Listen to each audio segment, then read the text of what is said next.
Muchísimas gracias. Si venir a una charla así es un suicidio, que vengáis por segunda vez, yo ya no sé ni cómo calificarlo, de verdad. Me emociona muchísimo porque eso, venir una vez puedes venir por compromiso, por error, por qué dirán, ¿no? Pero venir una segunda vez me parece increíble.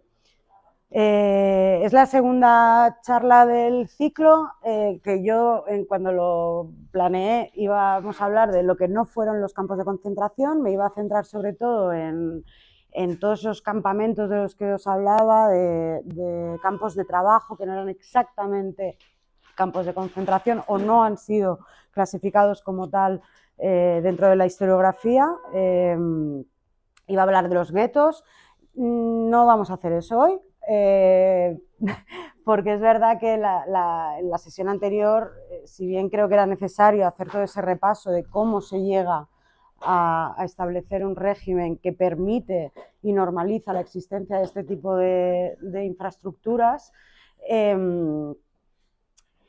entonces creo que hay muchas cosas iniciales que tenemos que seguir trabajando, ahora ya sí centrándonos en los campos. Si recordáis un poco lo que dijimos era, bueno, ya sabemos que el primer gran campo de concentración era Dachau, pues ha llegado el momento de viajar a Dachau, ver un poco cómo era ese campo de concentración, qué es lo que supuso y vamos a ver sobre todo los primeros años. Los campos de concentración al final siempre se pueden establecer como dentro de la línea temporal de su existencia, desde 1933 hasta 1945, hay dos grandes etapas, aunque luego hay muchos matices de los que hablaremos hoy, que básicamente lo que marca ese punto de inflexión es la Segunda Guerra Mundial, 1939, ¿vale?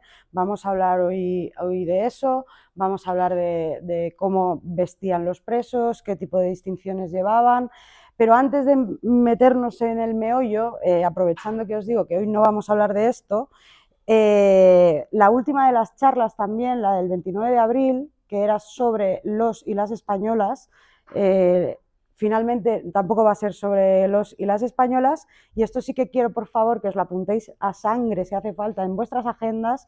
El día 7 de mayo van a venir a hablarnos de los y las españolas, los dos máximos especialistas que hay ahora mismo en España sobre el tema, que son Gutmaro Gómez y Diego Martínez. Publicaron este libro hace aproximadamente un año, un añito y algo. Son profesores de la Universidad Complutense de Madrid y van a venir a hablarnos precisamente de eso, de los españoles de Mauthausen. Yo intentaré hacer un apunte previo de los que no estaban en Mauthausen, de las mujeres de Ravensburg, de los españoles que también hubo en Dachau, aproximadamente 1000. Pero creo que es muy interesante, habiendo podido tener ese lazo, que sean ellos, que entre otras cosas han revisado de nuevo todos los archivos, las listas que hay de los españoles que estuvieron en Mauthausen. Aquí se institucionalizaron en torno al año 1996, sobre todo por el trabajo de Benito Bermejo, y son las listas de las que ahora básicamente se nutre toda la base de datos del Ministerio, con el que se han podido tramitar ayudas, reparaciones familiares y demás. Pero estos, tanto Gutmaro como Diego, como os digo, revisaron esos archivos, han recuperado muchos nombres que se habían perdido en la historia, porque es un tema complejo. No todo el mundo tampoco llegó a los campos, eso también hay que tenerlo en cuenta. Hay una cosa que se llaman los trenes fantasma, que dan muchos dolores de cabeza a todos los que nos interesa el tema, porque es literalmente desaparece gente de los registros y de la faz de la Tierra, y lo hace pasar francamente mal a los que intentamos a veces buscar algún nombre que se ha perdido en la historia. Entonces creo que realmente lo interesante es que vengan ellos y os cuenten muchas cosas. Y además creo que yo hablé personalmente con Gutmaro hace unos días sobre esto, me dijo, me va a parecer también interesante que podemos también apuntar qué queda por hacer, ¿no? Creo que también es interesante que, tal y como os decía, que por ejemplo en Auschwitz, en Birkenau, se están haciendo muchísimos trabajos arqueológicos, y es importante tener en cuenta que todo lo que sabemos al final pende de nuevos descubrimientos, de nuevas lecturas de los archivos, de muchísimas cosas. Entonces creo que es muy interesante que ellos, que se enfrentan en su día a día a nivel profesional con ese tipo de situaciones, nos cuenten qué que queda por saber, que podríamos incluso nosotros, como personas que nos interesa el tema, intentar aportar para que cada vez se sepa más y mejor, y sobre todo que llegue a más gente, ¿no? Al final, como es una historia que han pasado 80 años, parece que ya está todo dicho, que no se puede decir nada, y creo que va a ser muy interesante. Entonces yo de verdad os emplazo, de hecho, si no queréis venir a alguna de las otras dos que quedan mías, os doy libre para que podáis venir a la del 7 de mayo y no se os acumulen las fechas, ¿eh? Creo que va a ser muy, muy interesante y la verdad estoy muy contenta con ello. Bueno, vamos al meollo, vamos a Dachau. Como os comenté, Dachau se funda en marzo de 1933. Es un campo de concentración que es situado muy cerca de la ciudad de Múnich, perdón, que, como os decía, es importante también, teniendo en cuenta esa lucha de poder de la que hablábamos entre Göring y Himmler.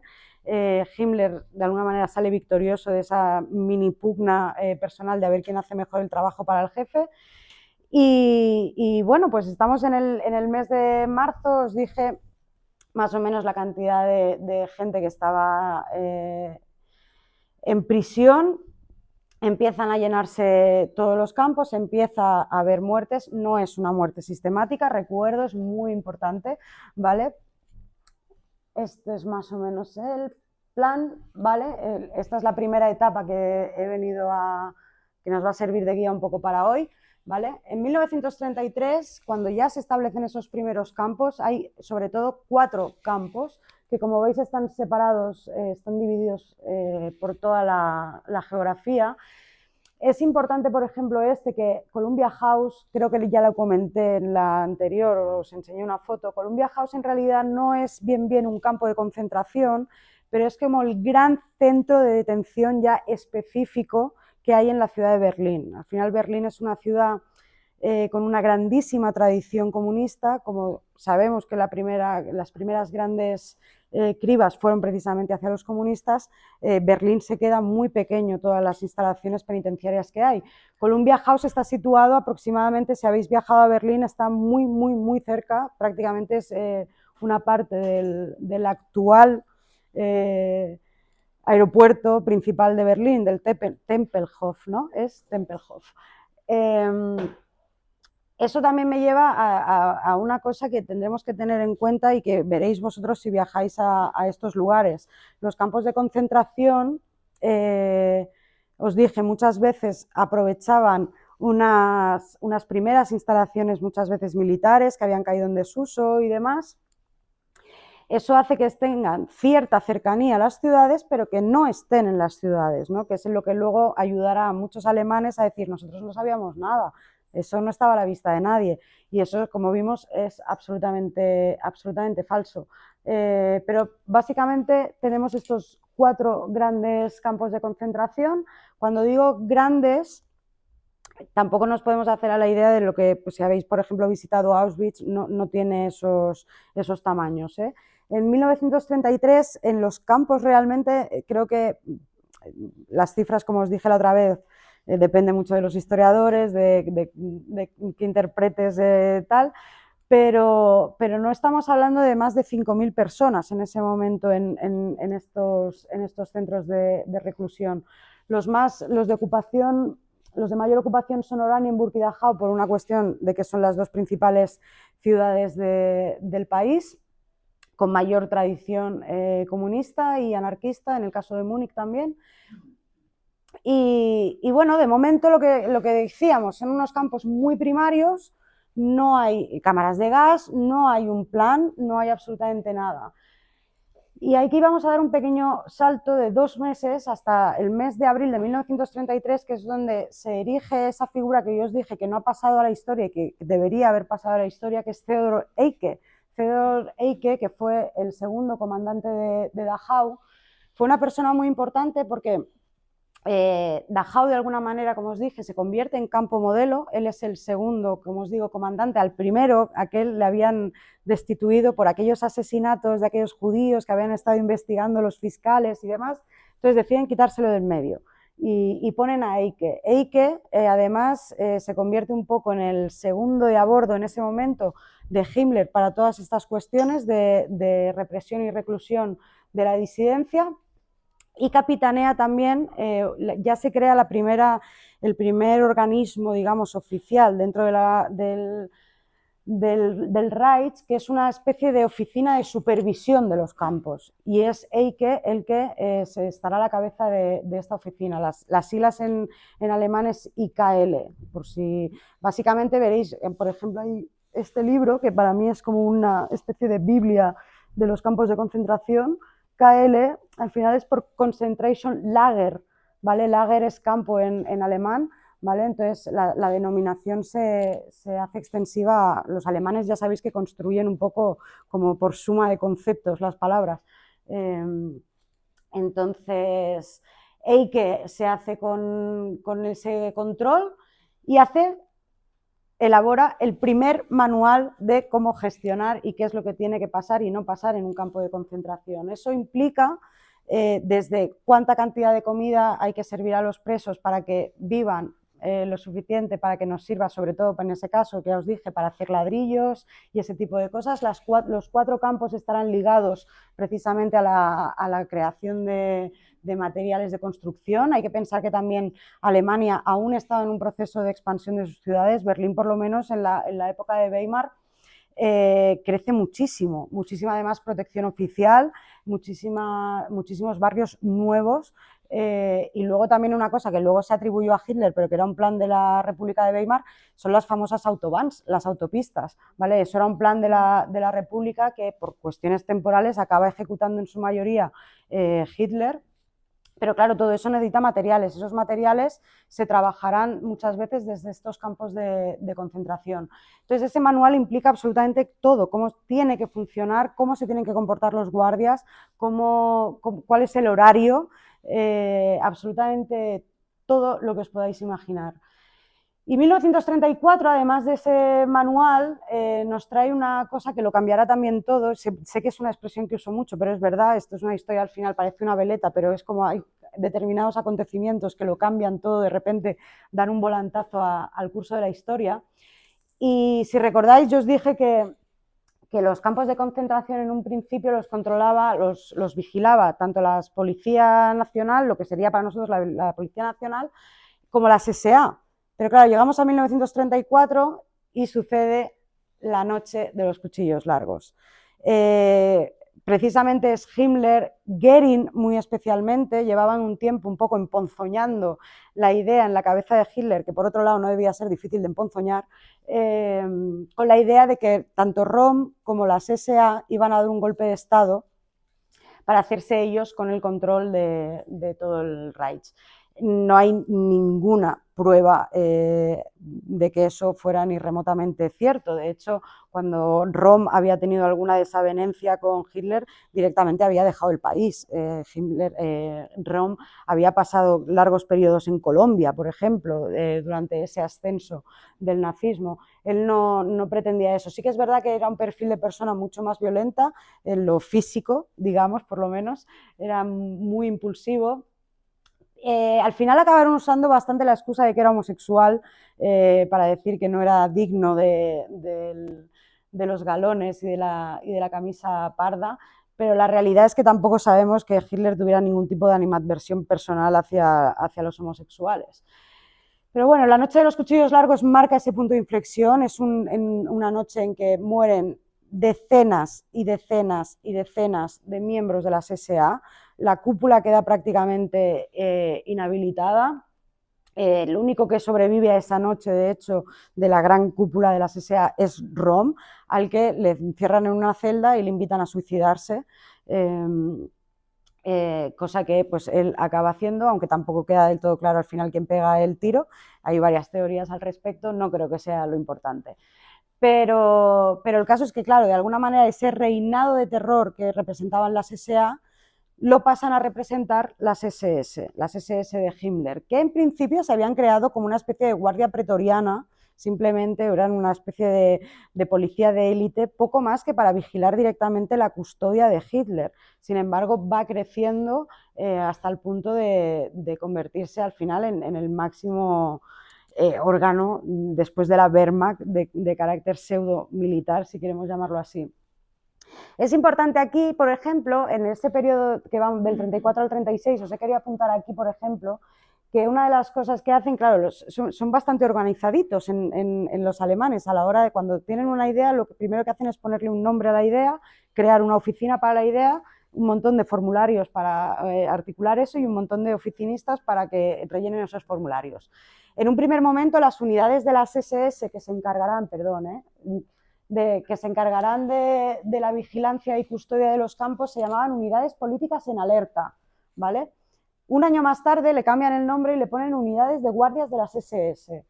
Y ahí hay un cambio sustancial en 1936 que esa misma gente, porque la gente es la misma, solo les cambian un poco cómo te llamas. Son unidades de las calaveras de las SS, ¿vale? Hay que tener en cuenta, por ejemplo, un detalle que no es baladí, ¿vale? El Totenkopfbande, ¿vale? Totem significa muerte, o sea, la palabra entera sí que se refiere a calaveras, pero totem es la palabra muerte, que será muy significativa en todo el ideario de las SS, ¿vale? Entonces, básicamente tenemos, a ver si puedo pasar para adelante, perdón, no, vamos a quedarnos aquí.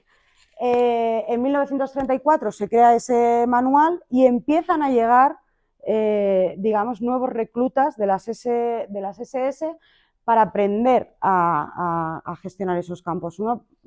Es la escuela, al final pasan todos por ahí, pasan personas que luego se convertirían tristemente célebres. Pasa, por ejemplo, uno de los primeros en pisar esa escuela de terror es Rudolf Höss, que acabará siendo uno de los principales comandantes de Auschwitz-Birkenau. Y bueno, básicamente en ese momento tampoco estamos pensando, no podemos pensar en la imagen típica que tenemos de cómo están los prisioneros en el campo. La mayor parte de ellos están con su ropa de civil. No hay, por supuesto, tatuajes de números, no hay distintivos en la ropa, no hay absolutamente nada de eso. Al final, en ese sentido, se asemeja mucho a una cárcel. Los grandes problemas ni siquiera son de comida, porque tampoco hay un gran desabastecimiento como nos encontraremos cuando sí estalle la Segunda Guerra Mundial. En la mayor parte de problemas o de causas de muerte en ese momento están vinculados más con las infecciones por la falta de higiene y con el frío, porque realmente a esa gente la acaban arrancando de su casa, pues si te arrancan de casa en verano de noche, igual vas con el pijama y con ese pijama te vas. Y ellos no tenían ni facilitaban ningún tipo de ropa ni nada, entonces al final si podías conseguir un abrigo era porque el de al lado había muerto. Y eso sí que ya marca un poco el cómo va a funcionar el entramado social, digamos, interno entre los presos. En ese momento hay que entender también, cuando leemos otras historias o otras memorias, como por ejemplo las de Primo Levi, que ya ocupan, digamos, la parte final de los campos, muchas veces hablan de lo crueles que son unos presos con otros, por ejemplo, ¿no? En 1933-34 realmente eso no se daba demasiado, entre otras cosas porque la mayor parte de la gente tenía una gran pertenencia al grupo, porque la mayor parte de ellos venían del Partido Comunista o de sindicatos o de grupos anarquistas, con lo cual, independientemente de todo, es que prácticamente todos se conocían. De manera directa o indirecta, al final eran todos un poco colegas. Entonces, a nadie se le hubiera ocurrido ponerse a maltratar al de al lado porque sí, ni porque hubiera una ansia excesiva de supervivencia, ¿vale?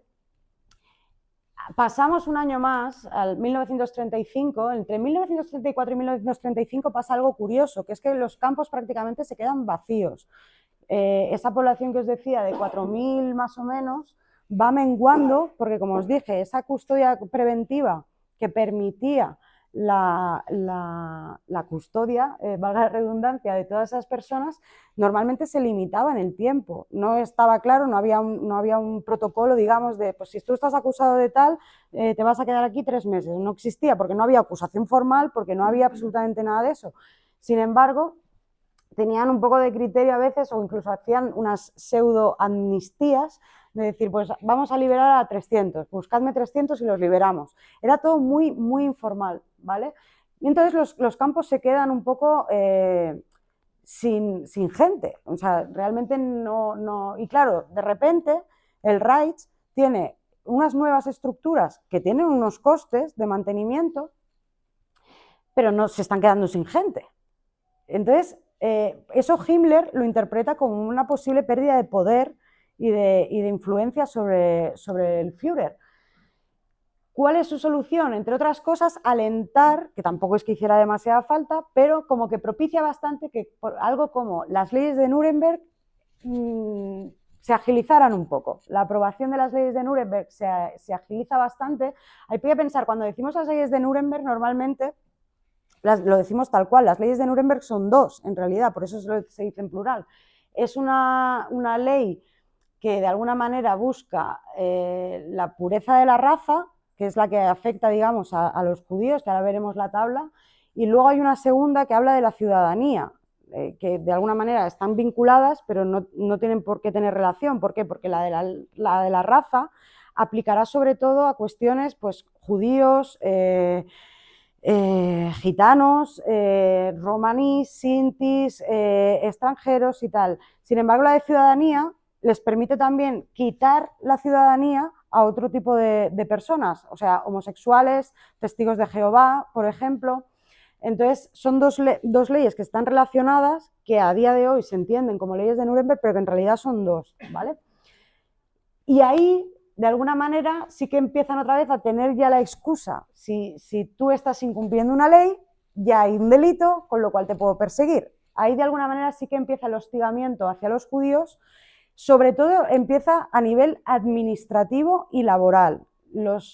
Son purgados todos los judíos de las administraciones públicas, se les prohíbe ejercer determinadas profesiones como las de abogado, las de médico, cualquier cosa. Además, se empiezan a hacer infinidad de decretos. O sea, normalmente pensamos que las leyes de Nuremberg marcan como una gran prohibición, que sería, está prohibido de alguna manera, por simplificar, ser judío, y tú como judío no tienes derecho a nada, pero la realidad es que hay infinidad de decretos prácticamente al día, de cosas que van prohibiendo y haciendo que todo esto sea muy paulatino, con lo cual permite también esa normalización que decíamos de la aceptación del mal por parte de la inmensa mayoría de la población. Si tú de repente, si a nosotros mañana nos dicen los pelirrojos están prohibidos y van a ir a la cárcel, pondremos el grito en el cielo, pero si primero nos dicen, bueno, van a estar prohibidos solo los pelirrojos con ojos verdes. Bueno, pues afecta a 4 personas, no pasa nada, tal.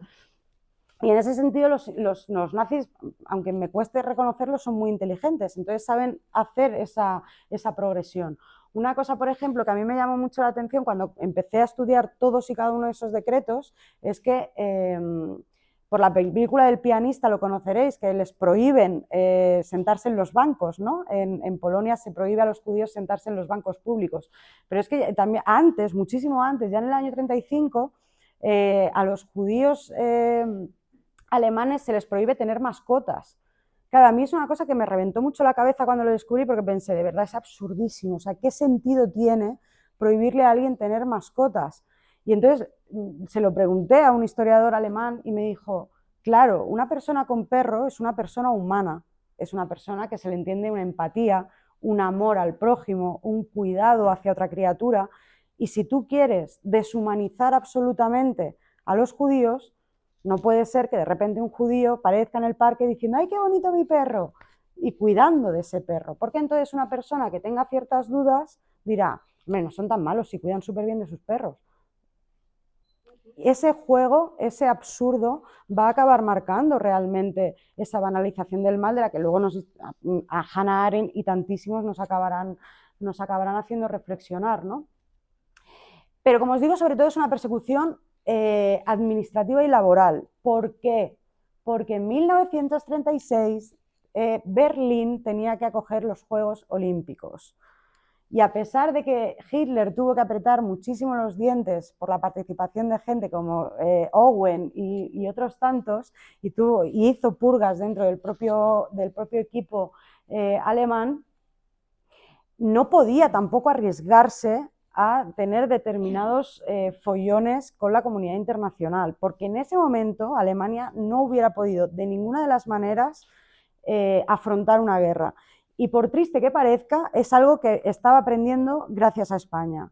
Él, que colabora en la guerra de España, es perfectamente consciente, gracias a ello, de que Alemania no está preparada para asumir una guerra como la que él cree que se puede desatar con determinadas ambiciones por su parte, territoriales y políticas.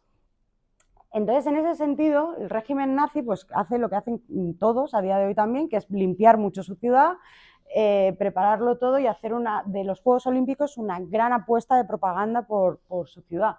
De hecho, en 1935, un poquito antes de que empiecen los Juegos Olímpicos, las Olimpiadas, no, los Juegos Olímpicos, es que no es lo mismo. O sea, los Juegos Olímpicos es los Juegos Olímpicos, las Olimpiadas es al revés, ¿no? O sea, no es lo mismo, es que lo usamos como sinónimo y no es lo mismo. Las Olimpiadas es cuando se producen y los Juegos Olímpicos es el espacio de tiempo entre unos y otros. ¿Sí, Jaime? ¿Lo digo bien? Sí, genial. No, es que, claro, luego el problema es que queda grabado, o sea, y luego vendrá alguien a YouTube a decirme, no es lo mismo, y es verdad que no es lo mismo.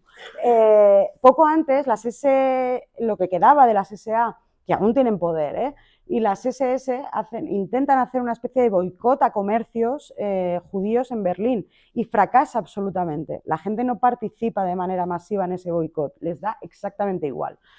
Pero claro, eso de alguna manera limita, a pesar de que tengan esas grandes leyes y esas grandes excusas para empezar esa gran persecución hacia los judíos, no la ejecutan hasta pasadas las Olimpiadas. Pero, sin embargo, es un tiempo que aprovecha, sobre todo Himmler, para afianzar su proyecto, para buscar también todas esas viabilidades económicas y para presentarse hacia el jefe. Y luego también aprovecha ese tiempo también para plantarse como el tipo duro delante de Hitler. Hitler, que le daba un poco igual si la gente estaba 6 meses o un año, o todo, es que le daba igual la gente a ese señor. Claro, Himmler dice, me habéis dado el poder para gestionar todo esto, pero es que de repente decís que hay que liberar a 300 y los liberamos. Y esto no puede ser.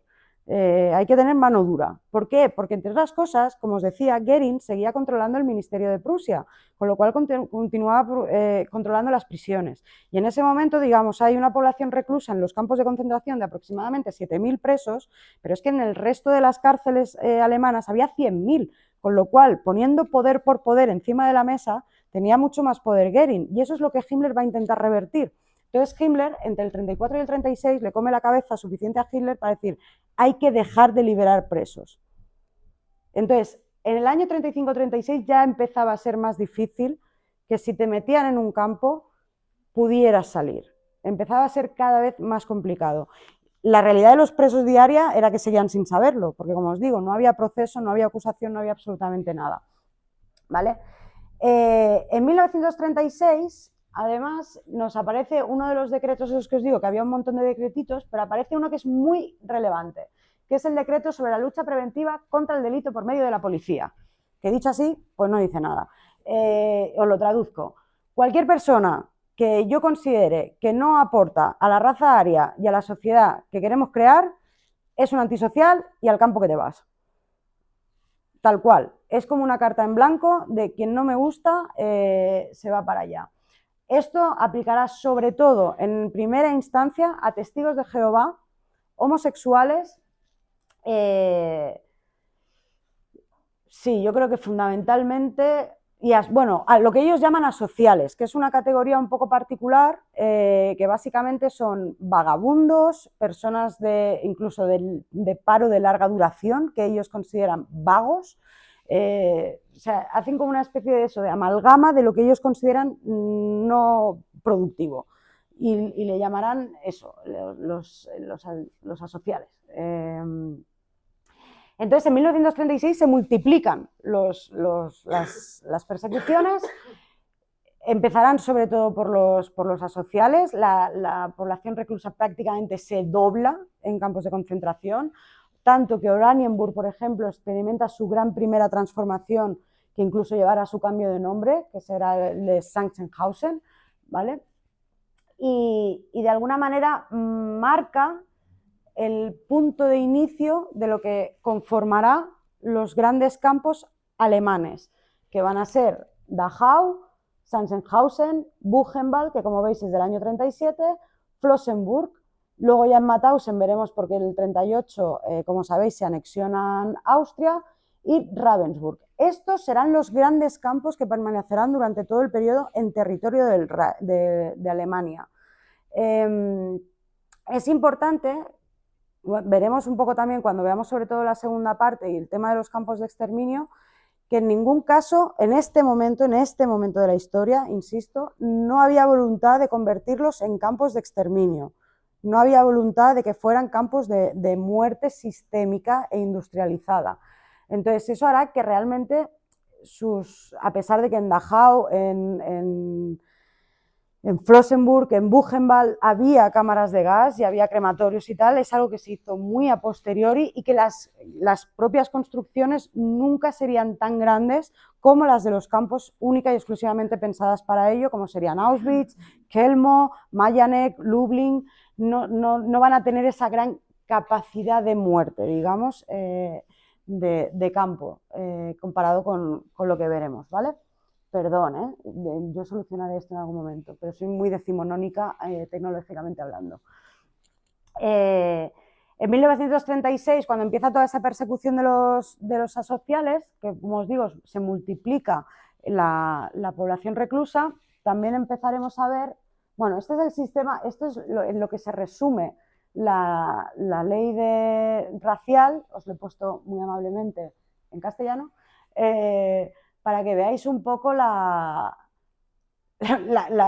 que había que estudiar para saber incluso uno mismo si era judío, medio judío, un cuarto judío, casi judío, amigo de un judío, vecino de un judío, pero un día me besó y entonces igual soy un poco judío y no lo sé.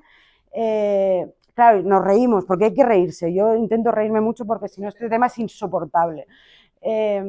Yo os recomiendo mucho en ese sentido la película La solución final. Hay una nueva versión de ese mismo hecho que es Conspiracy, creo que se llama. Claudia, si lo puedes buscar, es una peli que está en Netflix, creo que es Conspiracy, como lo han hecho. Es sobre la conferencia de Wannsee, que será muy posterior, en el año 42, pero se trata mucho este tema, porque claro, en esa conferencia, cuando deciden quiénes van a ir a los campos de exterminio, se discute muchísimo de hasta qué punto vamos a considerar que alguien puede vivir o no puede vivir o podemos aceptar que se mezcle con nuestra sangre o no, ¿vale? Esto realmente se convierte un poco en su credo y entonces en esas películas, aunque son ficción, sí que realmente son muy interesantes porque la conferencia de Wannsee reunió a prácticamente representantes de todos los ministerios y de todas las agencias importantes en ese momento en la gestión del Reich. Uno de los que estaba era uno de los coautores de las leyes de Nuremberg y es curioso porque él defiende que haya determinadas categorías que no sean exterminadas. Él dice, y además cuando por ejemplo otros miembros del partido dicen no, que no se pueden hacer excepciones, que hay que matar a todo el mundo y que tal, el tipo se enfada. Y es verdad, y eso pasó, luego en los juicios de Nuremberg se recuperó todo eso y es verdad, el tipo se enfada, entre otras cosas, porque considera que toda esa parte más bruta de los nazis no está teniendo en consideración el trabajazo que ellos habían hecho de clasificación de la raza, de lo que se podía considerar o no judío.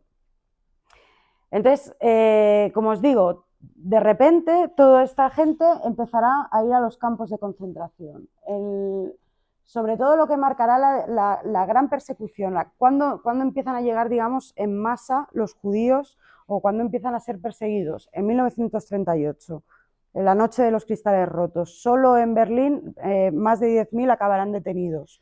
Es verdad que tradicionalmente también en España los judíos tienden a situarse no son guetos, pero joder, habéis ido a Toledo, o sea, quiero decir, siempre hay las juderías, ¿no? Tienen esa manera de estar en las ciudades tradicionalmente, entonces realmente les resultó bastante fácil, por lo menos a grosso modo, o digamos los que ellos un poco se podía decir que no eran judíos, pero que eran alemanes asimilados, pero claro, hay que pensar también que para muchísimos judíos alemanes, de repente las leyes de Nuremberg supone un impacto en su vida, porque ellos no profesaban la fe judía. Eran judíos por tradición, por sangre, porque los judíos al final, si tu madre es judía, es como que se hereda, ¿no? la fe. claro, de repente tú dile a un montón de gente que no había tocado una Torá en su vida, que no había pisado una sinagoga en su vida, que como su madre es judía, ellos son automáticamente judíos y que no son ciudadanos, que no sabían nada, o sea, que realmente no tenían ningún tipo de contacto con esa fe ni con esa religión.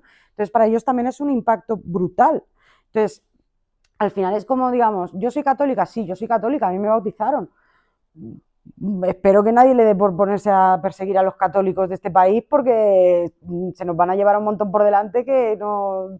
Pues es un poco lo mismo, o sea, el equivalente sería un poco ese. Nosotros estamos en un país católico, la mayor parte de nosotros estamos bautizados, pero creo que ninguno de nosotros entraría en la categoría de persona católica, tal, no sé qué, apostólica romana, o sea... entonces, eso es un impacto muy importante para una parte muy importante de la sociedad, tanto a las personas directamente afectadas como los que se enteran, pues que de repente su vecino es judío, con toda la porquería de propaganda que llevaba ya diciendo años que eran los judíos. Entonces, de repente es como, ¿quién es mi vecino? Este señor, ¿qué querrá? ¿Sabes? Entonces, es muy traumático para las relaciones sociales que se dan sobre todo en las ciudades, ¿vale? Eso también es importante. Hay que pensar que la población judía y de traducción judía alemana está muy concentrada en las ciudades y que también es verdad que cuando, por ejemplo, incluso hablamos de que la República de Weimar en los años 20 era esa república abierta, desinhibida, ¿no? Eso era en las ciudades. O sea, ni siquiera te diría que Múnich tuviera nada que ver con Berlín. O sea, es verdad que Berlín, por ejemplo, en cuanto a libertad de sexual, era mucho más libre, incluso en ese momento, que Londres o que París. Había muchísimos homosexuales que de hecho se trasladaban a Berlín para poder tener esa libertad sexual de la que no disponían en sus países. Pero eso no significa que en los pueblos, en las ciudades más pequeñas o de tradición más católica, como podía ser Múnich, eso fuera así. Con lo cual realmente tampoco, o sea, decir esas cosas son un poco arriesgadas porque no se puede generalizar. Y la diferencia realmente social y cultural entre los pueblos y los medios, los entornos rurales de esa Alemania con las ciudades no tenían nada que ver, era como encontrarte dos países distintos, es un poco lo que debía pasar aquí en España en los años 40, 50, 60, tú te vas a un pueblo de Almería, por decir algo, lo digo porque mis abuelos son de allí, con respecto a una persona de Madrid o Barcelona, es que no tenían nada que ver. El acceso a cultura, el acceso a todo era completamente distinto y por tanto la mentalidad era completamente distinta. En Alemania eso pasa en ese momento, ¿vale? En 1938 pasa, aparte de la Noche de los Cristales Rotos, que como digo, en realidad son dos noches en que hay una persecución masiva de judíos, una gran destrucción de sinagogas, que es un destrozo patrimonial brutal.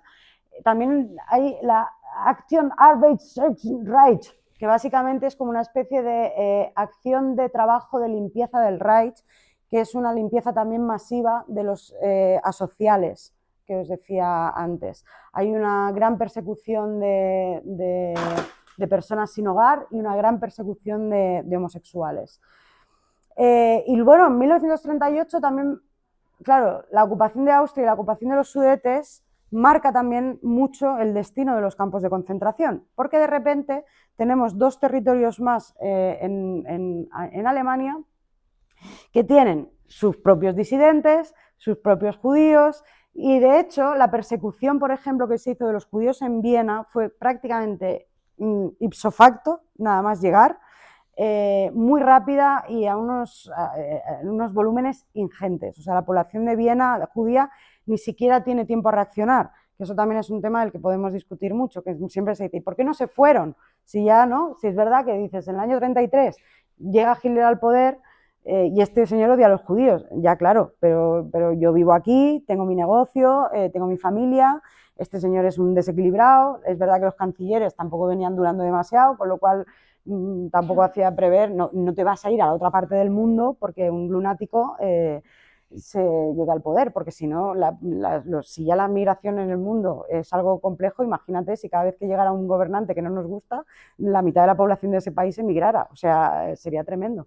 Entonces, realmente, y como os digo, como es tan paulatino, al final también tienes una cierta capacidad de adaptación a tu situación, ¿vale? En el caso de Austria no pasará eso. La entrada de Austria es muy rápida. De hecho, legalmente hay un referéndum que por supuesto ganan los nazis, para que se produzca esa anexión. Y la persecución es brutal, la disidencia prácticamente desaparece, por eso tampoco oiréis, de la misma manera que se oye muchas veces, la resistencia francesa, tal, nunca se ha oído mucho de la resistencia austriaca, no porque no la hubiera, es que no les dio tiempo a reaccionar de ninguna de las maneras. O sea, las personas que podían de alguna manera haber capitaneado esa resistencia cayeron en cuestión de días y de semanas. Entonces, eso hay que tenerlo muy en cuenta cuando también hacemos esos grandes discursos de quién estaba resistiendo y quién no estaba resistiendo. Hombre, yo resistiré si me dejan un mínimo de tiempo para escribir en el papel, ni siquiera, oye, estoy aquí, intenta ayudarme, ven a buscarme. Si no tengo tiempo ni de eso, difícilmente lo voy a poder conseguir. Mauthausen también marca un poco un punto de diferencia, estamos también en mitad, casi al final ya de la Guerra Civil Española. Eso, claro, Mauthausen para nosotros es un nombre muy cercano, porque en Mauthausen, no quiero entrar mucho, que ya os lo contarán ellos, es donde irá el grueso de los españoles deportados. Irán de una manera peculiar para lo que es los campos de concentración, porque son españoles que están sobre todo en los campos del sur de Francia, en Argelès, bueno, pues toda la zona esa de la Costa Azul, ¿no?, que está plagado de campos de refugiados de españoles. Hay un momento en que las autoridades francesas, que tampoco es que se estuvieran portando demasiado bien, preguntan qué hacen con toda esa gente. Y en cuanto tienen un mínimo de poder en la Francia de Vichy, entre el 41 sobre todo, dirán, mándalos para acá. De hecho, hay un infame recuerdo de que las propias autoridades del Reich en 1941 mandan 2 telegramas a Suñer, al cuñadísimo, preguntando si tenían que hacer algo con esos españoles, si podían de alguna manera devolverlos aquí o qué hacían con ellos. Y Suñer no contesta a ninguno de los 2 telegramas, se desentiende completamente de ellos y hace que en Mauthausen los españoles tengan una categoría un poco especial, que es que son apátridas, ¿vale? Ahora vamos a enganchar con esto, ¿vale? Porque en el año 36, como ya tenemos ese manual y como ya tenemos toda esa gente que tiene de alguna manera categorías distintas, claro, los guardias necesitan poder localizar claramente cuáles son esos grupos, identificar en cada momento cuáles son, de dónde proviene o de qué pie cojea el preso con el que se están cruzando. Y se hace esta tabla la veréis si visitáis los campos prácticamente en todos ellos, porque era un póster más o menos de este tamaño, ¿vale?, que colgaba directamente, lo tenían en las oficinas de intendencia de los campos. Y básicamente es bastante fácil de entender, os he puesto ahí un poco los códigos de colores, ¿vale? Los rojos son para presos políticos, el verde son para criminales comunes, porque, como os decía, Himmler, en esa vocación de quitarle poder también a Goering, hace una clara apuesta a decir, oye, ¿tú tienes problema con que tienes muchos presos? No te preocupes, yo te los organizo, pásamelos. Entonces, adopta parte de toda esa gente, de esa comunidad carcelaria que estaba en las cárceles, acaba siendo traspasada a los campos de concentración. Esos eran los presos comunes que llevaban el triángulo verde.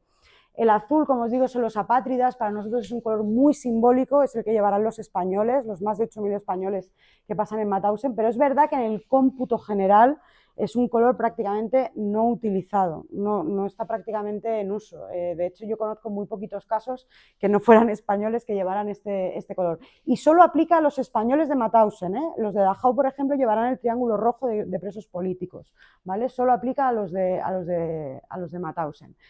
El morado es para testigos de Jehová, que, bueno, en este caso, porque el gran motivo y la gran persecución de los testigos de Jehová, básicamente sabéis que los testigos de Jehová tienen unos principios de conducta peculiares para nuestros entornos sociales, son profundamente antimilitaristas, que eso evidentemente entonaba casi pues una declaración de guerra, aunque suene raro, contra el Tercer Reich y lo que representaban los nazis, pero también por una cosa muy importante, y es que hay que tener en cuenta que en ese momento de la historia, ya a partir de 1934, cuando Hitler se convierte en Führer, es decir, en presidente y en canciller, en las dos cosas, con lo cual es la única autoridad del país, prácticamente todas las personas que tuvieran, o sea, es que te diría prácticamente todas, porque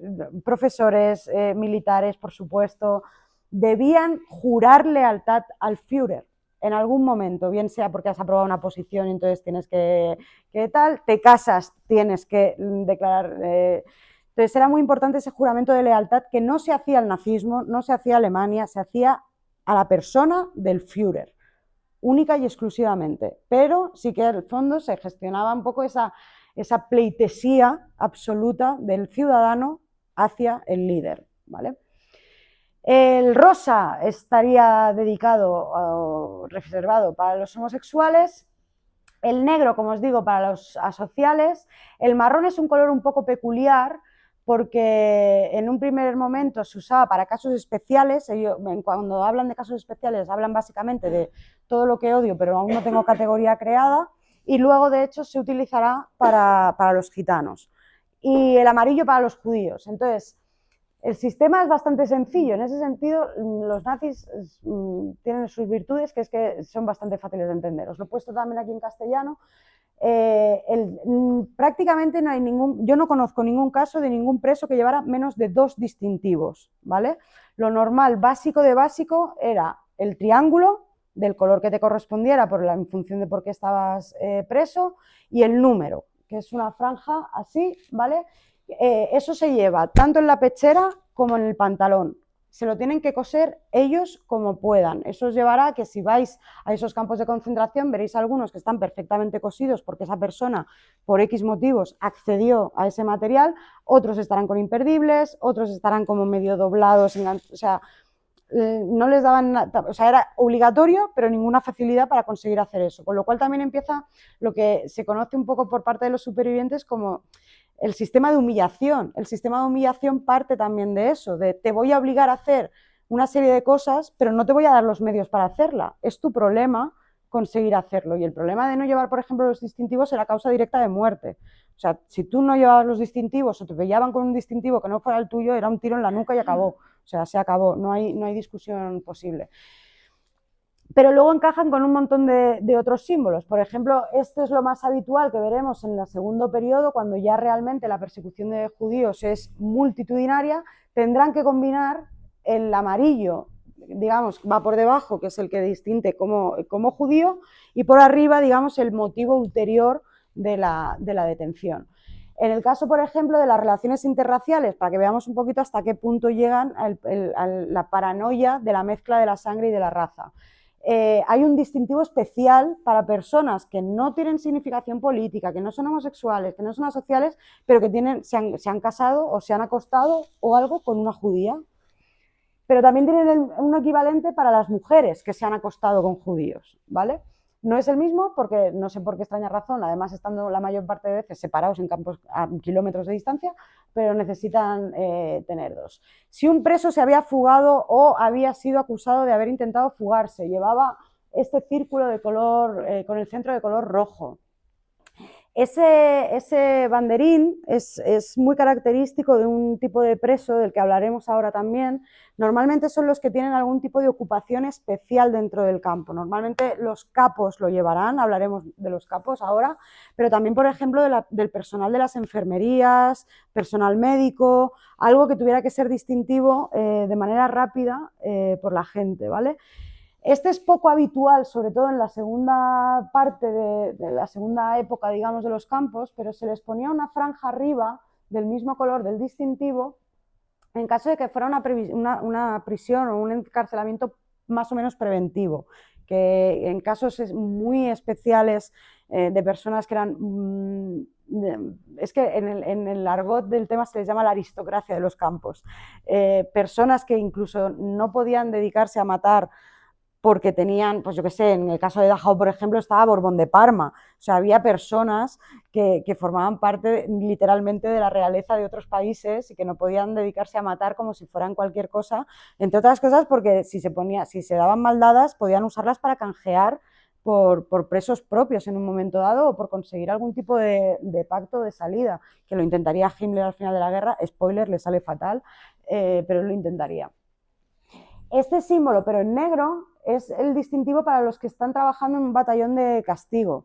Es como casi lo peor que podía sucederte. Básicamente porque si hablaremos un poco del horario que tenía un preso tipo, los batallones de castigo ni siquiera se sometían a eso. Un batallón de castigo podía tener la tarea de hacer una zanja porque tenían que hacer una nueva línea de ferrocarril y literalmente tenerlos 2 semanas, 24 horas al día, sin parar, más que igual media hora para tomar la sopa de nabo y poca cosa más. Entonces, realmente los batallones de castigo estaban considerados prácticamente una sentencia de muerte, sobre todo una vez estalló la Segunda Guerra Mundial. Y luego se completaba con las iniciales del país o de la nacionalidad a la que perteneciese el preso.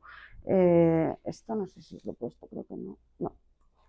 Pero bueno, básicamente es con la inicial de la nacionalidad en alemán, ¿vale? Los españoles llevarán, en el caso de Mauthausen, la S de Spaniards, ¿vale? Pero en el caso, por ejemplo, de los españoles que estuvieron en Dachau, lo complementarían con SP, porque es como unos españoles pero políticos. Ellos sí que hacen un poco esa distinción, ¿vale? Porque realmente hay una distinción clara, como os digo, los españoles en Mauthausen de alguna manera son recogidos de esos campos de refugiados y trasladados de manera prácticamente directa a Mauthausen. Sin embargo, por ejemplo, la mayor parte de los españoles que acabaron en Dachau tuvieron el distintivo rojo y eran presos políticos. ¿Por qué? Porque ni siquiera en primera instancia eran españoles, eran de la resistencia francesa, los habían integrado ya en la resistencia francesa y realmente les detienen como tal. En 1942 es una de las grandes redadas donde caen prácticamente todos los españoles que estaban trabajando en la resistencia francesa, caen hay una persona que delata a uno y caen todos de manera irremediable. Entonces tendrán ese distintivo distinto. Aparte de para que fuera sumamente obvio para los guardas saber a qué presos estaban cruzando en un momento dado, era importante también para los propios presos la identificación. Es curioso, pero al final acaba siendo una manera de crear comunidades, ¿vale? Hay que pensar que en el campo, por ejemplo, de Dachau, como os decía, hay un grandísimo componente de presos políticos, aunque se va diluyendo en todos esos nuevos grupos que van llegando, el componente político en Dachau nunca va a dejar de permanecer. Y eso se dan cuenta de que es un problema de gestión del campo. ¿Por qué? Porque se dan cuenta de que realmente cuando tú en un barracón mentes a 2.000 personas, cuando en realidad tenían capacidad normalmente para 400, pero tú sabes que vas a acabar metiendo ahí a 2.000 personas, tú lo que necesitas sobre todo para hacerte la vida fácil es que ese barracón se autogestione en la medida de lo posible, con tus normas, pero que se autogestione. Entonces, tú das una serie de cargos más o menos informales de responsabilidad dentro de ese barracón. Los barracones, además, entendemos normalmente que son una cosa tirada toda seguida igual y no es así. Normalmente tienen además una parte intermedia que de alguna manera separa en dos el barracón. A su vez el barracón, cada parte de ese barracón tendrá unas pequeñas letrinas o una pequeña fuente central que hace como de ducha.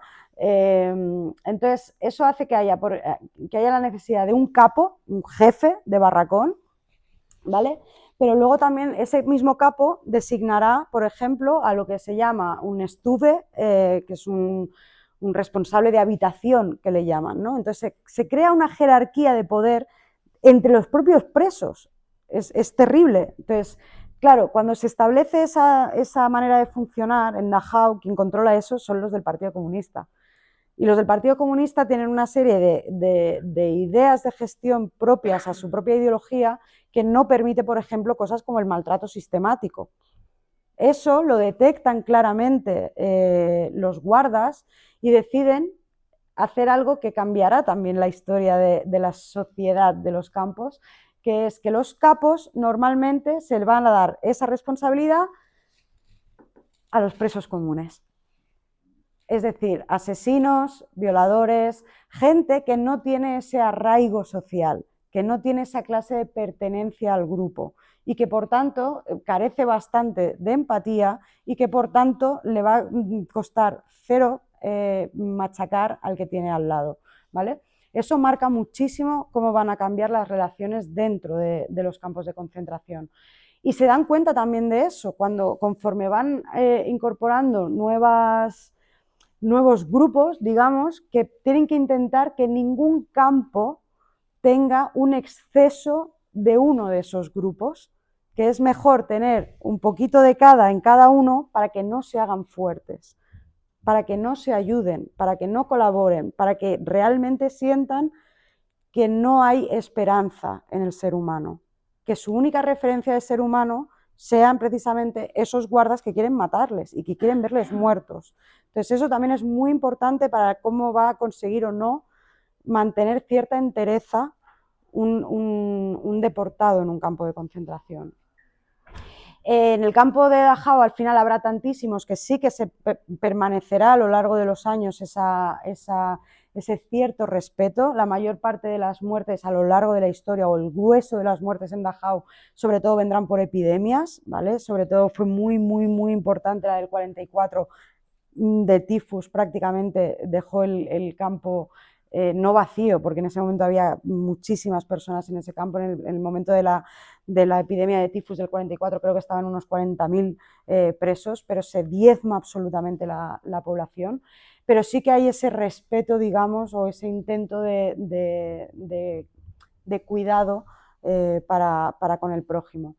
De hecho, tanto es así que al final el propio Reich y la propia administración asume que un poco Dachau lo dan un poco como por perdido en ese sentido de control de la sociedad del campo, ¿no? Entonces, tendrá una particularidad muy importante de Dachau también, que es el barracón número 28. El barracón número 28 es el que le dedican a los clérigos de todos esos países ocupados y que parte de una negociación directa entre la cúpula del Tercer Reich y el papado del Vaticano. De hecho, es verdad que el Vaticano al final, por lo que sabemos, por lo menos a los archivos que se tiene acceso, poco menos que dice, no te digo que me los devuelvas, no te digo que tal, pero júntamelos.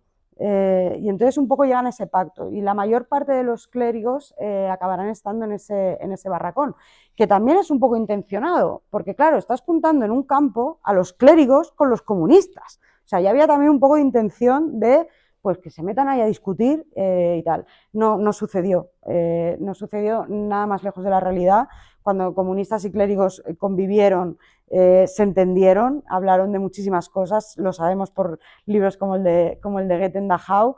Hubo grandísimas invitaciones a la reflexión ideológica, tanto de un lado como del otro, pero sí que nos marca un poco cómo van a intentar gestionar todas esas sociedades. Cuando empiece la Segunda Guerra Mundial y empiece, por ejemplo, sobre todo en el año 41, con la invasión de la URSS, todos los presos soviéticos, por ejemplo, en Mauthausen serán separados del resto. No estarán en contacto, por ejemplo, con los españoles hasta mucho tiempo después.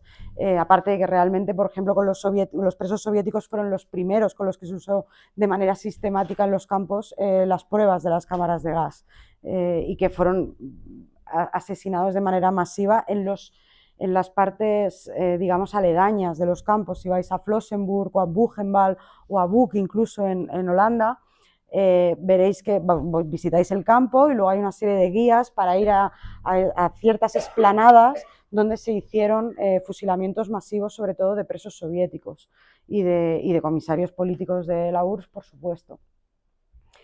Espera, voy a beber un poco de agua. El otro día salí de aquí con una sed, perdón, que parece que no, pero todo, voy dándole a la lengua,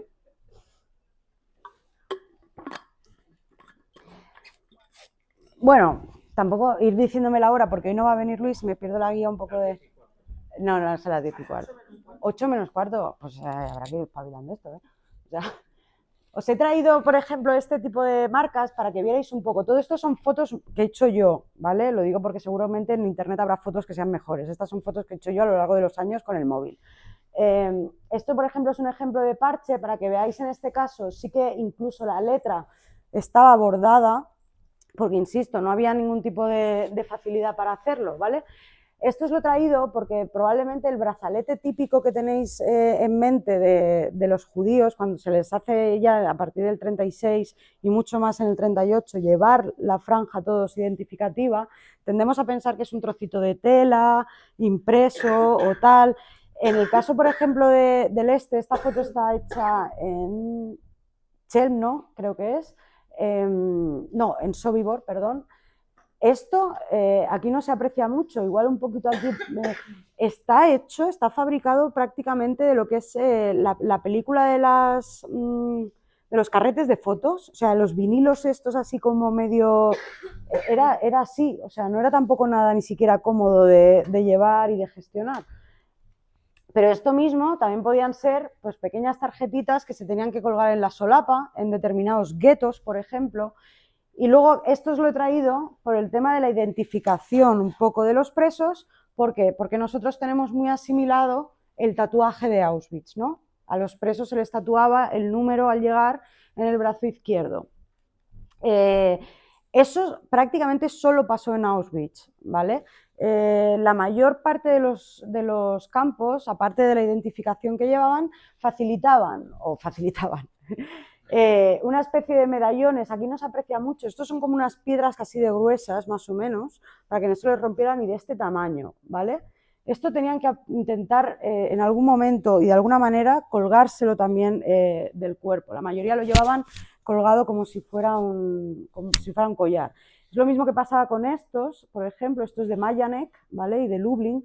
Y os he traído esto porque me parece una cosa absolutamente encantadora, que también nos habla de la otra vida que había en los campos, y es que esto es de Majdanek, ¿vale? El más cercano a Lublin, ¿vale? Uno de los campos de exterminio más grandes, que también tuvo esa doble, también era campo de concentración.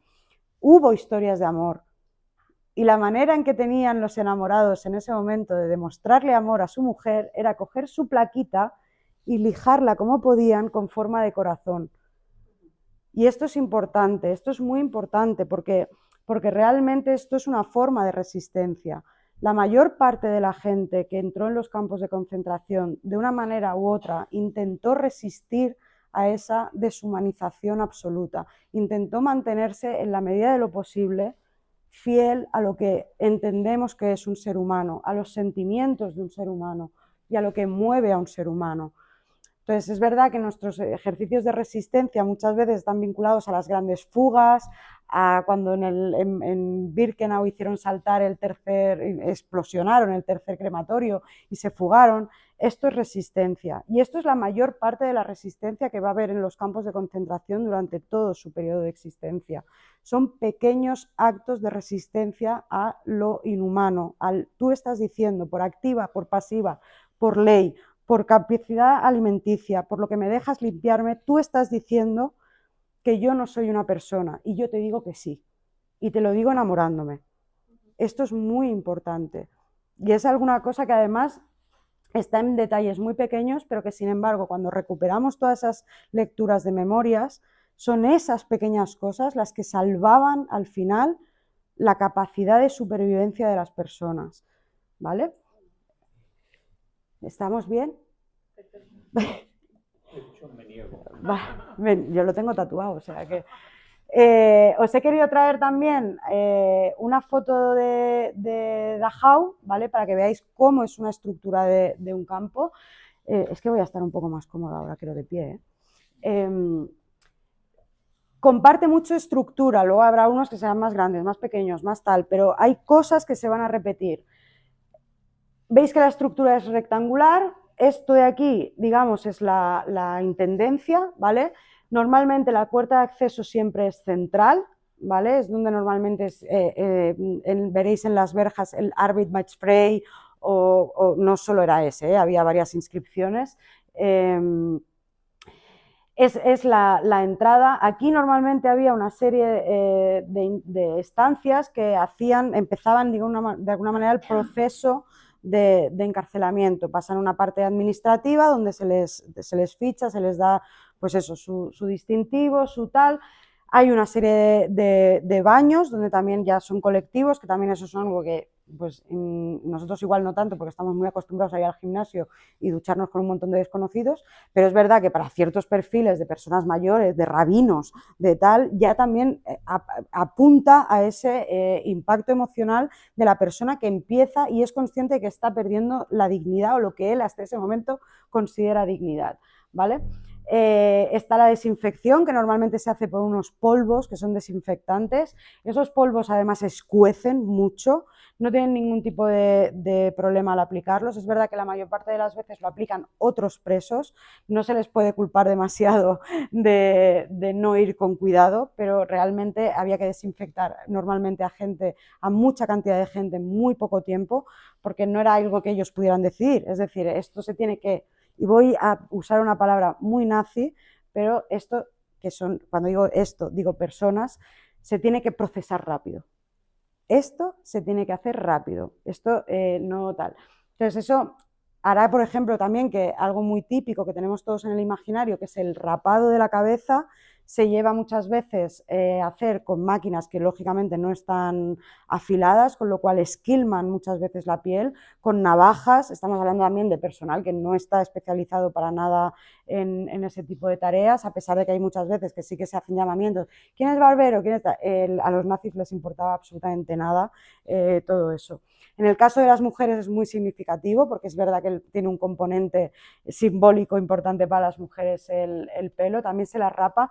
Es verdad que tiene una doble intención, está esa parte de deshumanizar y de convertir a todos los presos prácticamente en clones, que permite también a los guardas no establecer vínculos, porque si tú ves a 300 personas iguales, no estableces esa cercanía con ese preso, con esa persona, pero también es una cuestión de control de plagas, de infección y de tal. Ellos saben perfectamente que tienen unas condiciones higiénicas paupérrimas, que los piojos proliferan por doquier y que los piojos, por ejemplo, pues son un problema añadido si tenemos el pelo largo. Entonces, tanto la desinfección como el corte de pelo y afeitado, que el afeitado, por ejemplo, en el caso de los hombres, se aplicaba a todo el cuerpo, también a los genitales.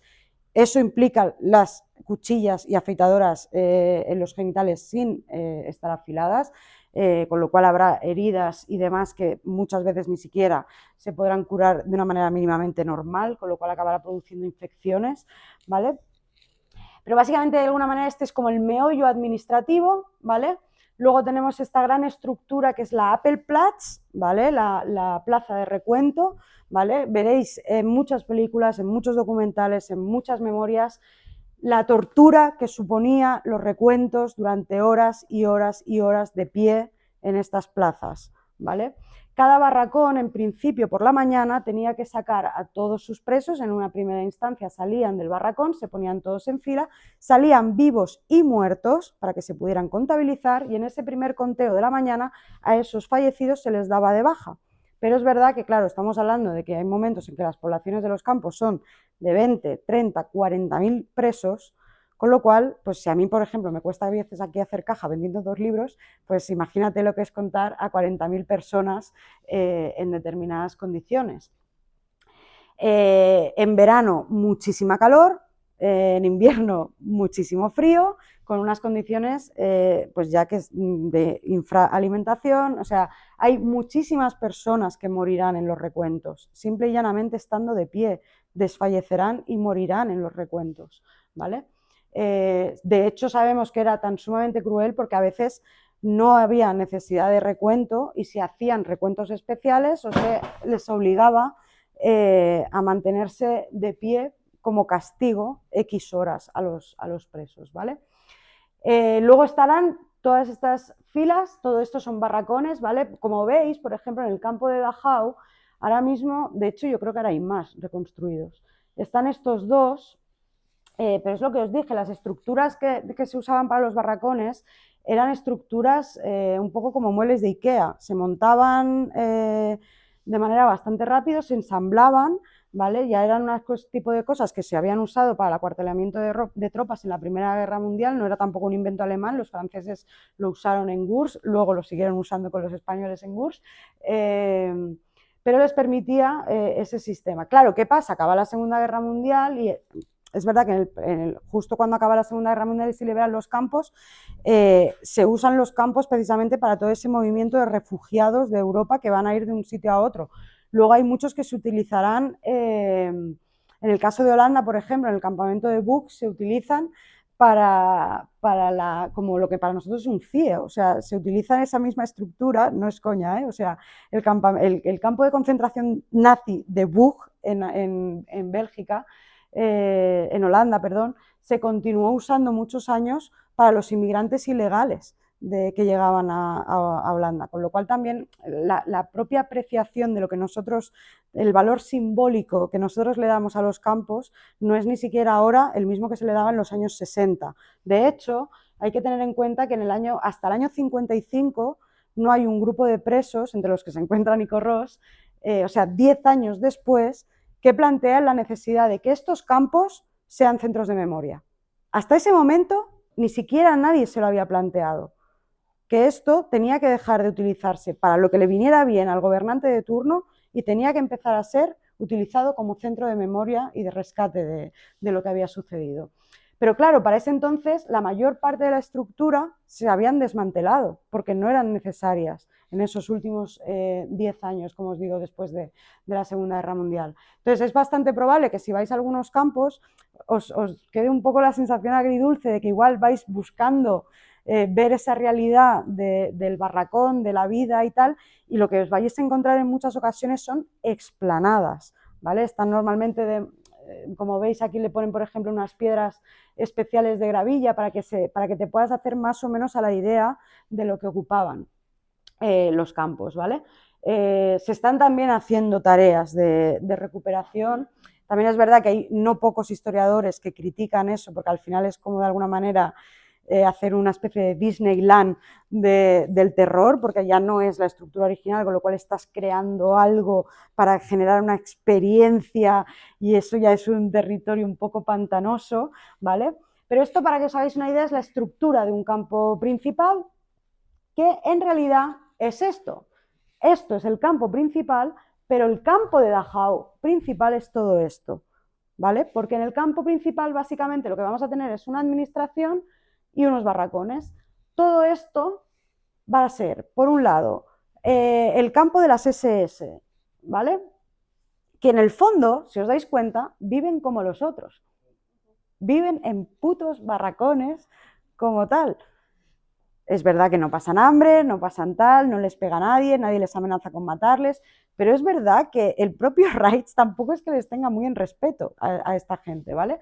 Será diferente los comandantes. Los comandantes de los campos sí tendrán grandes casas, con grandes jardines. Se han hecho películas y libros como el del niño de pijama rayas y todas estas cosas, que sí que tienen cierta relación con la realidad, no demasiado en este caso concreto, pero tal. La mayor parte de los demás puntos que veis son normalmente fábricas o centros de trabajo, ¿vale? En el caso de Dachau, perdón, veis, por ejemplo, también una cosa muy peculiar, que es esta parte que veis, aquí no se ve porque está en blanco y negro, pero ya os lo digo yo, esto es verde, ¿vale? Y esto es verde porque el campo de Dachau tenía una instalación muy particular que era una especie de invernadero, de garden, porque Himmler era un señor muy peculiar, con sus cosas esotéricas y sus cosas de plantas y tal, y literalmente tenían un batallón de trabajo probando cosas, transgénicos, para intentar también, uno de los motivos era intentar crear como superalimentos, en plan, va a llegar una supermanzana que va a poder alimentar a un soldado de la Wehrmacht, que además es topeario, y con una manzana va a poder ganar a 40 rusos. En su cabeza, en realidad, de verdad, eran ideas buenas, o sea, en su cabeza esto tenía sentido y lo iban a lograr. Pero eso me lleva para deciros una cosa, eso es una estructura, digamos, general. Cada campo luego tendrá sus particularidades. Dachau, por ejemplo, tiene dos particularidades muy curiosas. Una, tenía un museo etnográfico, en la que obviamente el museo etnográfico lo que contaba era que los judíos eran el mal absoluto, que los comunistas eran el mal absoluto y que los nazis, menos mal, que han salvado la raza aria y tal. Pero ¿eso qué nos indica? El Museo Etnográfico de Dachau era visitado por familias enteras los fines de semana. O sea, ellos eran perfectamente conscientes y lo veían como algo absolutamente normal, ¿vale? Otra de las grandes características o peculiaridades que sí que es verdad que comparte con Buchenwald, aunque es mucho más grande el de Dachau, que a mí me ha calentado siempre mucho el corazón, es que Dachau tenía biblioteca. La biblioteca de Dachau, además, llegó a tener aproximadamente 10.000 títulos. Y también es muy maravilloso intentar conocer un poco la historia de la biblioteca de Dachau, porque al final es una biblioteca que se conforma a partir de los libros que llegan con los propios presos, ¿no? Cuando a la gente le dicen tienes que hacer una maleta de 10 kilos, tal, pues mucha gente se lleva un libro, y mucho más en aquella época, ¿no? Entonces esa biblioteca crece lamentablemente por esa requisa de esos libros, pero también nos ha dado mucha información a lo largo de la historia, ya no solo de lo que se publicaba y se leía en la época, sino de la típica pregunta que nos hacemos de ¿qué libro te llevarías a una isla desierta? Pues yo me he preguntado muchas veces qué libro me llevaría a un campo de concentración. Porque también sabemos por memorias como la de, perdón, hoy hablo mucho de Goethe en Dachau, pero es que claro, es un libro que pasa en Dachau, o sea, que tiene, por ejemplo, Nico Ross, hay un momento en ese diario en que el compañero de Litera le dice que está hecho polvo y le dice Nico Ross, ¿qué estás leyendo? Y dice a Dostoyevsky, y dice, hombre, es que igual no es el momento y el lugar de ponerte a leer a Dostoyevsky, o sea, no sé, dale una vuelta, amigo. Pero sí que nos da también mucha pista de toda esa influencia que había y también de la resistencia, porque habrá libros en yiddish en esa biblioteca que los bibliotecarios forran de otra manera para que no descubran que hay libros en yiddish. Y eso permite, por ejemplo, en Dachau, sobre todo en la etapa final, en la que además se concentra muchísima intelectualidad de toda Europa, una gran actividad clandestina cultural. Se traducen libros, se publican libros, pasan muchas cosas muy, muy interesantes en la vida de Dachau, ¿vale? Y eso también forma parte de esa capacidad de resistencia cuando no sabes qué va a pasar el día de mañana. Entonces es maravilloso, también es una manera de que te pongan muy en el suelo, ¿eh? Cuando de repente ves que una persona dice, he hablado con menganito de tal, estábamos haciendo repaso de no sé qué autor, yo solo he sabido decirle de memoria 74 referencias bibliográficas. Seguro que se me escapa algo. Y el otro, al día siguiente vuelve y dice, tengo 215. Claro, a mí eso me estalla la cabeza, porque yo ahora mismo sin Google no me acuerdo más que de 15 libros a la vez. O sea, no sería... Entonces, eso es muy importante también para que consideremos y tengamos muy en cuenta siempre el poder salvífico de la cultura. Igual que os hablaba antes del amor, de esas cosas tal, el poder salvífico de la cultura. Sabemos que el índice de supervivencia de Dachau en esos últimos meses es sensiblemente superior a lo de otro, que evidentemente hay muchísimos otros factores que influyen en ello, pero el de la cultura no es baladí, ¿vale? En este caso. Luego habrá otros campos que tendrán otras características. El de Buchenwald, por ejemplo, tenía un zoo que visitaban. En lugar de museo etnográfico tenían zoo. Tenían perreras y tenían... quiero decir, que realmente había cierta... bueno, primero, cierta connivencia con la comunidad en la que se situaban. Si vais, por ejemplo, al campo de Flossenburg, a día de hoy, a pesar de que ellos intentan, como os decía, ponerlo un poco a las afueras de esos núcleos de población, también los campos al final crecen mucho. Y eso hace que al final el contacto sea directo. A día de hoy, vosotros si vais a Flossenburg, veréis que hay gente que cada día de su vida, cuando se asoma a la ventana, está mirando un campo de concentración. Porque la distancia entre el campo y las casas que hoy en día siguen siendo habitadas no llega a 100 metros. Es tremendo, pero es que es así. O sea, hay gente que cada día cuando levanta la persiana de su casa ve un campo de concentración y de exterminio. Bueno, pues yo preferiría pagar un poco más de alquiler e irme a otro sitio, la verdad. Estaciones de tren, buena pregunta. El otro día os pasé esta foto, que fue el primer autobús que llegó a Dachau. Los primeros transportes eran así porque no tenían acceso ferroviario, pero cuando establecen esos puntos ya buscan varias cosas estratégicas a la hora de buscarlo. Primero, que estén cerca pero no pegados a esos núcleos de población. Segundo, que estén, por ejemplo, cerca de lugares con recursos. Por ejemplo, el Mauthausen tiene al lado prácticamente la cantera, es decir, que el transporte incluso a los puestos de trabajo forzado no sean excesivamente largos. Y lo que piden también es que tengan buenas conexiones ferroviarias. Entonces, al final es como, por ejemplo, en el caso de Dachau. Dachau es una ciudad a día de hoy. O sea, cuando decimos Dachau es injusto porque es el campo de Dachau. Yo lo simplifico, pero entonces es ir a Dachau. Dachau tiene su parada de tren y lo que hacen es un ramal que harán los presos, lo trabajarán los presos. Y eso es lo que permite también cierto conocimiento de lo que está pasando. A pesar de que ellos piensen que es la panacea de tal, claro, la gente de repente, sobre todo en los países ocupados, en Austria, en Polonia, en Checoslovaquia, verán que hay determinadas vías en las que van trenes llenos de gente y nunca regresan. Y eso también facilitará mucho el que realmente se tomen en serio determinados testimonios de personas fugadas, que realmente, claro, nosotros ahora porque lo sabemos, pero es que a ti te viene alguien y te dice, mira, es que hay un campo de tal donde matan a la gente en cámaras de gas y tal, no sé, y no te lo crees. Es que incluso las autoridades que hubieran estado más o menos interesadas en eso, como las de Londres y demás, en los primeros meses, en que los primeros informes, cuando llegan a inteligencia en Gran Bretaña, la respuesta es, esto no es verdad, no es creíble. ¿Cómo va a ser esto verdad? Es más, gente que ha sido, por ejemplo, Lisa Fitko, les llegan también las noticias cuando están en el exilio en Francia, pasando a gente a través de España, de los Pirineos, como a Walter Benjamin y demás, les llegan noticias de que están exterminando. Y ellos, como judíos, que llevan en ese momento, ¿cuánto llevan? 9 años huyendo de los nazis, les dicen, están matando sistemáticamente tal, y personas como Lisa Fitko, con estudios universitarios, perfectamente enteradas de cómo funciona el mundo y tal, dicen, eso no puede ser. Es que cuesta creerlo.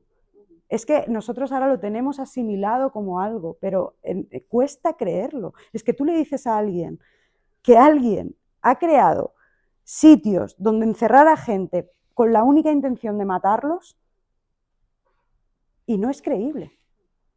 Es que no es creíble.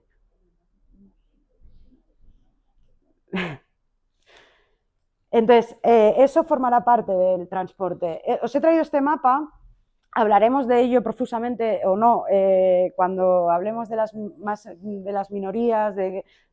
Estos son los campos, por ejemplo, lo digo porque es un tema que también, sobre todo en Internet, siempre es tal. Estos son los campos, por ejemplo, que tuvieron prostíbulo entre sus instalaciones. Es un tema un poco complejo de trabajar, porque es verdad que las supervivientes, sobre todo de las mujeres prostituidas en esos campos, pues tuvieron un tabú añadido con el paso de los años para testimoniar sus vivencias, con lo cual realmente es verdad que tenemos aún muy pocos datos, aunque cada vez más.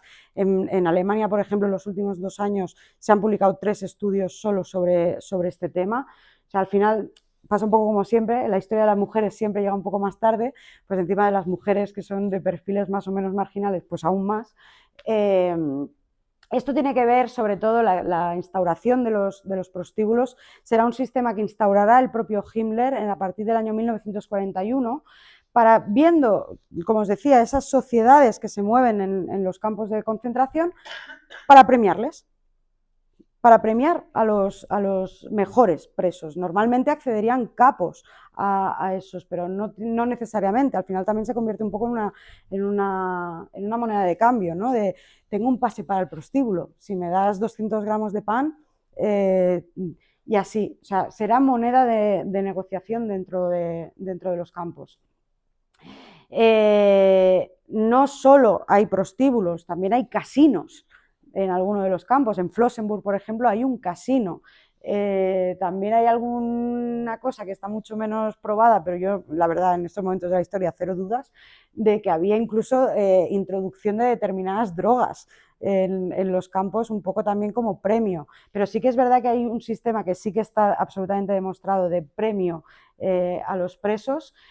También eso precisamente nos ayudará a ver un poco los perfiles de las colectividades. Por ejemplo, si bien es cierto que, por ejemplo, en la población de los triángulos verdes, es decir, de los presos comunes, era absolutamente normal acudir a los prostíbulos, no hay prácticamente casos de presos políticos acudiendo a los prostíbulos como premio, porque ellos entendían que eso era una forma más de esclavitud encima hacia una compañera, con lo cual la mayor parte de ellos renunciarán, en caso de que se les dé esa posibilidad, renunciarán a ir, o en caso de ir, intentarán no mantener relaciones sexuales, sino intentar de alguna manera conversar con esa chica y establecer cierta relación de humanidad, ¿vale? Pero bueno, yo creo que ya como mucha dureza por hoy, ¿eh? Como para ponernos a hablar ahora de los prostíbulos.